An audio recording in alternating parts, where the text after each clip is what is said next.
Hello, જય શ્રી કૃષ્ણ, જય માતાજી. કેમ છો મિત્રો? તમે બધા મજામાં જ જશો. અને અત્યારમાં જો આપણે કામકાજ કરીને નાહી ધોઈને થઈ ગયા ફ્રી.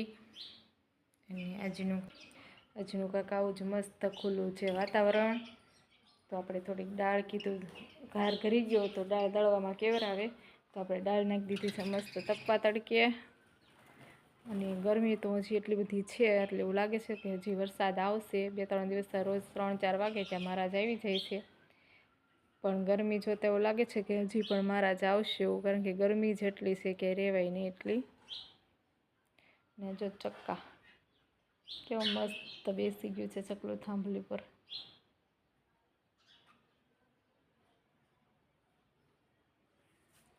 અને કામ કરીને ફ્રી થઈ રહ્યા, નાહી ધોઈને 4 ત્યાં તો રસોડું પણ વાટ જોયું હતું. તો મેં કીધું હાલો થઈ જાય રસોડામાં ને બનાવી નાખવી રસોઈ. તો પછી આવી ગયા આપણે રસોડામાં, બનાવી નાખ્યું મસ્ત મજાનું ભીંડાનું શાક ને રોટલી.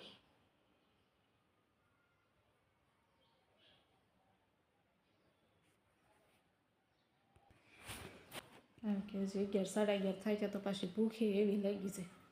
કોણ જાણે પેટમાંથી ક્યાં વહી જતું હશે. ફ્રી થઈ રહ્યા તે તો ખાવાનું ભૂખ લાગી જ ગઈ હોય. તો રસોઈ બનાવી નાખી છે. હમણાં અમે જમી લઈશું. અને આજે તો આપણે કંઈ વાડીએ આટો મારવા ગયા નથી, કાલે વરસાદ આવ્યો હતો તો કીધું હશે ગારો તો હું ખોટું જાઉં, તો આપણે કંઈક વાડીએ ગયા નથી. મજૂર કંઈક કરતા હશે એની રીતે. અને મને બધું ગમે પણ એક ગરમી ન ગમે, કારણ કે ગરમીમાં શું કરવું? ઠંડી હોય તો હાલો એક સ્વેટર વધુ પહેરી લેવી તો હાલે, પણ ગરમીમાં શું કરવું? એટલે મને બધું ગમે પણ એક ગરમી ન ગમે, કારણ કે ગરમી એક સહન ન થાય, બીજું તો બધું સહન થઈ જાય. તો આવું મારી જેવું કેટલાને થાય છે કોમેન્ટ કરીને કહેજો. અને આવા નવા બ્લોગ જોવા માટે આપણી ચેનલને લાઈક કરજો, શેર કરજો અને સબસ્ક્રાઈબ કરજો. કાલે મળશું નવા બ્લોગમાં. ત્યાં લગી બાય બાય.